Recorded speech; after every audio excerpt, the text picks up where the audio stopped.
महिन्यातनं पुणे पालिका दीनानाथ रुग्णालयाला थकीत करासाठी नोटीस देणार आहे। दीनानाथ मंगेशकर रुग्णालयाकडे 27 कोटींचा मिळकत कर थकीत आहे। तर दीनानाथ रुग्णालयात अंगावरील कपडे आणि सोने पाहून प्रवेश दिला जात असल्याचा आरोप धंगेकर यांनी केलेला आहे। दरम्यान ईश्वरी भिसे मृत्यू प्रकरणात पुणे पोलिसांची चौकशी पूर्ण झाली आहे। पुणे मनपा दीनानाथ रुग्णालयाला थकीत करासाठी नोटीस देणार आहे। दीनानाथ मंगेशकर रुग्णालयाकडे 27 कोटींच्या कराची थकबाकी आहे। रुग्णालयाकडून कर वसुली करा अशी मागणी सुप्रिया सुळेंनी पुणे मनपा आयुक्तांकडे केली। 48 तासात निर्णय न घेतल्यास आंदोलन करणार असा इशाराही त्यांनी दिलाय। यावर कोणताही टॅक्स थकला नाही असं स्पष्टीकरण दीनानाथ मंगेशकर रुग्णालयानं दिलंय। नियम कायदे हॉस्पिटलनी पूर्णपणे पाळलेले नाहीत। साधा टॅक्स पण पुणे म्युनिसिपल कॉर्पोरेशनचा जो हक्काचा आहे 27 कोटी रुपये भरलेले नाहीत, कुठलाही बँड वाजवला नाही, काही नाही आणि म्हणतात मॅटर सबज्युडिस आहे। यूडी मंत्रालय आणि DCM 1 यांच्याशी याची चर्चा करणार आहे। हॉस्पिटलचा जो पालिकेचा टॅक्स आहे तो कोर्टाच्या अधीन आहे। हॉस्पिटलचा कॉर्पोरेशनचा एकही रुपया आम्ही थकवलेला नाही। आम्ही जे पैसे भरतो ते कोर्टामध्ये भरतो। आत्ता जे आम्ही टॅक्सचे पैसे भरतो ते कोर्टामध्ये भरतो। त्याच्यात आमचा एकही रुपयाचा टॅक्स थकलेला नाही आणि थकूच शकत नाही, तर बंद करतील। ईश्वरी भिसे मृत्यू प्रकरणात पुणे पोलिसांची चौकशी पूर्ण झाली। प्रकरणाशी संबंधित व्यक्तींचे जबाब पुणे पोलिसांनी नोंदवले आहेत। दीनानाथ रुग्णालयातलं CCTV फुटेजही पुणे पोलिसांनी तपासलंय। महाराष्ट्र मेडिकल काउन्सिलनेही दीनानाथ रुग्णालयाला नोटीस दिली। उपचार प्रक्रियेत किती डॉक्टर सहभागी होते याची माहिती मागवण्यात आली। ईश्वरी भिसे मृत्यू प्रकरणात राज्याच्या आरोग्य विभागाच्या सचिवांच्या अध्यक्षतेत मुंबईत बैठकही पार पडली। दीनानाथ रुग्णालयात अंगावरील कपडे आणि सोनं पाहून प्रवेश दिला जातो असा आरोप धंगेकरांनी केलाय।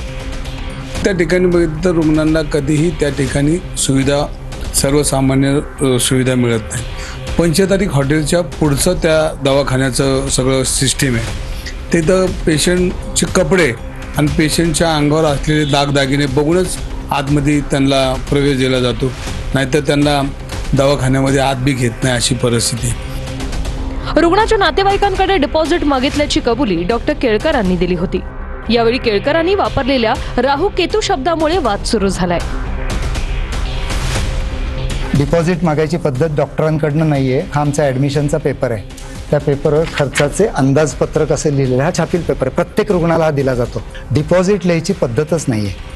परंतु काही कारणाने त्या दिवशी राहू केतू काय डोक्यात आला, डॉक्टरांनी एक चौकोन करून त्याच्यामध्ये 10 लाख डिपॉझिट लिहिलंय।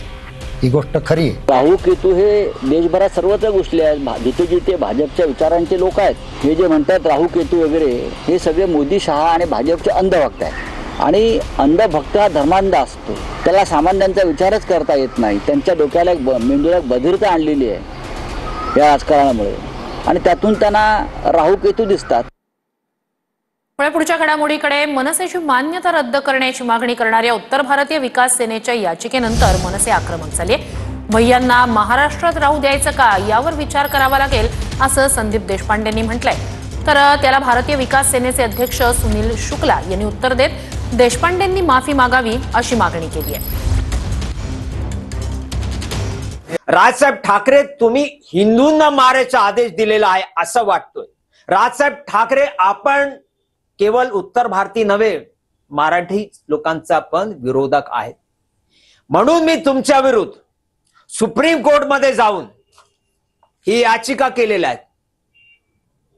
तुम्ही संविधानाचं उल्लंघन करू शकत नाही, हिंदू लोकांना तुम्ही मारू शकत नाही। आम्ही तुमचा विरोध करतो, निंद करतो आणि सुप्रीम कोर्टमध्ये तुमच्या विरुद्धचा आदेश आणणारच आहे। आमच्या पक्षाची मान्यता राहावी की नाही राहावी हे कोण भैया ठरवणार काय? आणि जर आमच्या पक्षाची मान्यता रद्द व्हावी याच्यासाठी जर भैया प्रयत्न करणार असतील तर मग भैया नाही तर राहू द्यायचं की नाही राहू द्यायचं मुंबईत आणि महाराष्ट्रात, याचा आम्हालाही विचार करावा लागेल। माफी मागावं ते ट्विट किंवा तुम्ही जे ट्विट केलंय ते डिलीट करा।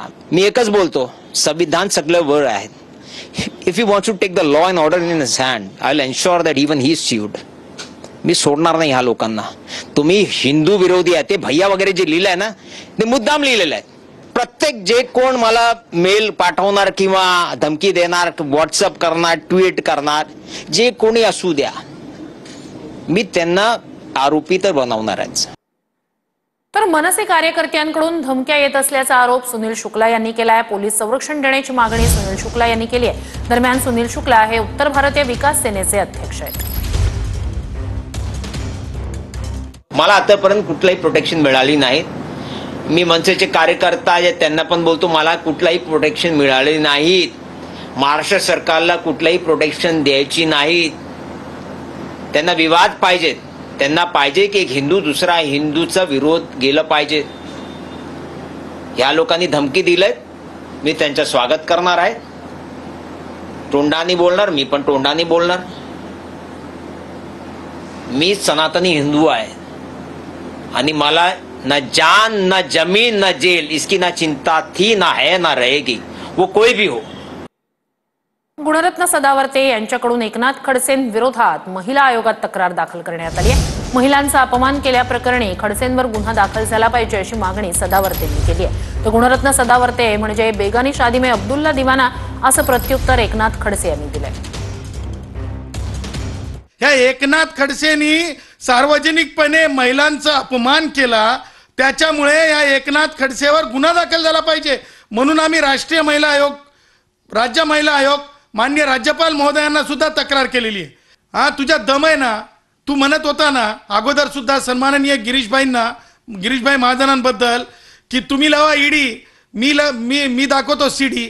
2-3 वर्ष तर तुझ्या कुटुंबातली व्यक्ती जेलमध्ये होती, तेव्हा तुझी सीडी कुठे गेली?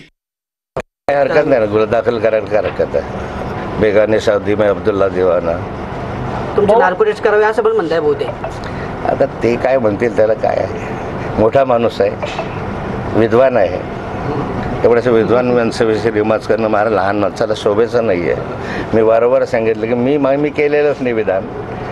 हे विधान केलेलं जे आहे, जे काही सांगितलेलं आहे ते अनिल थत्तेंनी केलेलं आहे. अनिल थत्तेंचा रेफरन्स मी दिलेला आहे. मी स्वतः काही त्याच्यामध्ये बोललेलोच नाही आहे. पुढच्या घडामोडीकडे प्रत्येक पक्षाला आपला महापौर व्हावा ही भावना असतेच असं वक्तव्य ठाण्यातील भाजप आमदार संजय केळकर यांनी केलंय. तर महापौर कोण होईल हे एकनाथ शिंदेच ठरवणार असं वक्तव्य शिंदेच्या शिवसेनेच्या अशोक वैती यांनी केलंय. काल देखील आमचा आमदार भेटीलाचा कार्यक्रम झाला. 200-250 लोक त्या ठिकाणी भेटायला आले होते. त्यांची त्या स्पॉटवरच लगेच आम्ही कार्यवाही सुरू केली होती. प्रत्येक पक्षाला त्यांचा महापौर व्हावा ही त्यांची भावनाच असते. त्याच्यामुळे पुन्हा तुम्ही आमच्याकडनं वधून का घेता हा देखील मला प्रश्न पडतो. कारण ही प्रत्येक पक्षाची भूमिका असते की कोऑर्डिनेशन पण आहे, समन्वय पण असतो आणि कॉम्पिटिशन पण असते. महापौर कोणाचा हे मला नाही सांगता येत, पण महापौर ठरवण्याचा अधिकार शिंदे साहेबांचाच आहे. कोण महापौर करायचा हा पूर्ण अधिकार सन्माननीय आमचे मुख्यमंत्री एकनाथ शिंदे साहेबच ठरवणार. इतरांचं कोणचं महापौर होईल असं मला वाटतं. बातमी महत्त्वाची आहे. आंतरराष्ट्रीय अमेरिकेच्या टॅरिफच्या इशाऱ्यानंतर चीनने डोळे वटारलेत. अमेरिकेच्या टॅरिफ ब्लॅकमेलला घाबरणार नाही असं म्हणत चीननं प्रत्युत्तर दिलेलं आहे. चीनवर अतिरिक्त 50% टॅरिफ लावण्याचा अमेरिकेनं इशारा दिला होता. अमेरिका आणि चीननं एकमेकांवर 34% टॅरिफ लावल्यानं व्यापार युद्ध भडकलंय. अमेरिका आणि चीननं एकमेकांवर 34% टॅरिफ लावल्यानं व्यापार युद्ध भडकलंय. अमेरिकेच्या टॅरिफ ब्लॅकमेलला घाबरणार नाही असं म्हणत चीननं डोळे वटारले आहेत. 8 एप्रिलपर्यंत चीनने आयात शुल्क कमी केलं नाही तर अतिरिक्त 50% टॅरिफ लावण्याची धमकी अमेरिकेने दिली. या धमकीला न जुमानता चीननं प्रत्युत्तर दिले. चीन विरुद्ध शुल्क वाढवण्याची अमेरिकेची धमकी ही एक चूक आहे. यामुळे अमेरिकेची ब्लॅकमेलिंगची सवय पुन्हा एकदा स्पष्ट होते असं चीननं म्हटलंय. आमच्या कायदेशीर हक्कांचे आणि हितांचं रक्षण करण्यास मागे पुढे पाहणार नाही असा उलट इशाराही चीनने अमेरिकेला दिलाय. चीन अमेरिकेतल्या तणावामुळे चीननं भारताशी संबंध सुधारण्यावर भर दिलाय. अमेरिकेनं लावलेलं 34% आयात शुल्क टाळण्यासाठी चीननं भारतीय बाजारपेठेकडे लक्ष वळवलंय. भारतातून चीनमध्ये आयात वाढवण्याचं चीनच्या सरकारने लक्ष ठेवलंय. भारतातील चीनचे राजदूत शू फेईहोंग यांच्याकडून व्यापार वाढवण्याबाबत भाष्य करण्यात आले.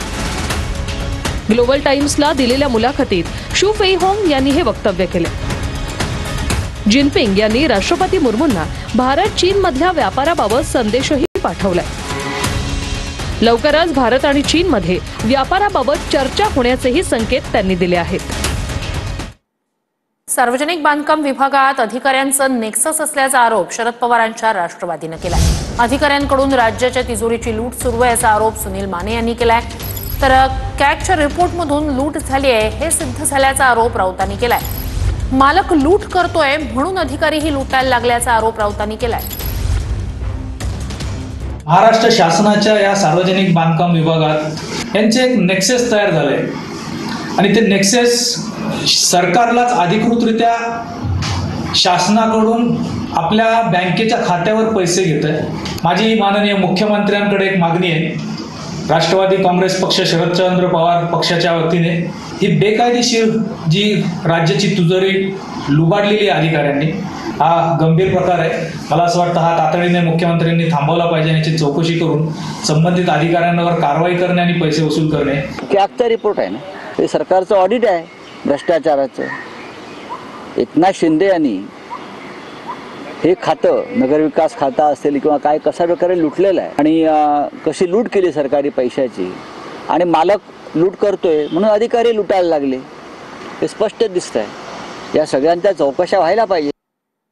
पुढच्या बातमीकडे येत्या शुक्रवारी रिलीज होणाऱ्या फुले सिनेमातल्या काही दृश्यांवर आनंद दवे यांनी आक्षेप घेतलाय. सिनेमा एकतर्फी नको, सर्वसमावेशक व्हावा अशी मागणी आनंद दवेंनी केली आहे. त्याकाळी ब्राह्मण समाजानं केलेली मदतही सिनेमात दाखवा असं आनंद दवेंचं म्हणणं आहे. सिनेमामुळे पुन्हा जातीय वाद वाढू शकतो असं आनंद दवे यांना वाटतंय. या चित्रपटाचा जो टीजर एक दाखवलाय त्यात सावित्रीबाई फुलेंवर काही शेण टाकलं एका मुलांनी लहान, आणि तो ब्राह्मण आहे असं त्याला वेश घातलेला आहे. माझं म्हणणं असं घडलं असेल की आता निश्चित घडलं असेल, ते दाखवलं सुद्धा पाहिजे. पण महात्मा फुलेंच्या पूर्ण जीवनकालामध्ये शाळेसाठी जागा देणारे भिडे असोत, शिक्षक म्हणून जाणारे काही ब्राह्मण असो, स्वतःची मुलं विद्यार्थी म्हणून पाठवणारी लोक असो, असं अनेकांनी सहकार्य सुद्धा केलंय. मग तुम्ही ते दाखवणार आहात का किंवा ते दाखवलं आहे का? शाळेतले सर्व शिक्षक म्हणून जाणारे ब्राह्मण होते. पहिल्या 6 बॅचच्या विद्यार्थ्यांमध्ये 4 विद्यार्थी ब्राह्मण होते ज्यांना पालकांनी पाठवलं होतं शिकायला. त्या काळचं असं नक्की नसेल की पालकांच्या विरोधात शाळा शिकायला गेल्या मुली. हे सगळंच दाखवा ना. आम्ही लग्नात तुम्हाला बोलवलंय, तुम्ही लग्नात आलाय, काही पावलं चाललंय, मग त्याच्यातला एखादा माणूस जर काही बोलत असेल तर तो संपूर्ण जातीवर ठपका नसावा अशी आमची भूमिका आहे. सिनेमा बनवणारे निर्माते, निर्देशक, पटकथाकार त्यांची सर्वस्वी जबाबदारी राहील आणि सेन्सॉर बोर्ड जे आहे ते आपलं काम करेल. की आज आमच्याकडे सेन्सॉरिंग ऑथॉरिटी नाही. सिनेमाचं सेन्सॉरिंग जे करतात ते त्याच्याबद्दल लक्ष देतील. खोक्या भोसलेची पत्नी तेजू भोसले अजित पवारांच्या भेटीसाठी राष्ट्रवादीच्या कार्यालयात दाखल झाली. वन्य प्राण्यांच्या शिकारीच्या आरोपावरून खोक्या भोसले सध्या कोठडीत आहे. या संदर्भात भेट घेऊन चर्चा होण्याची शक्यता आहे.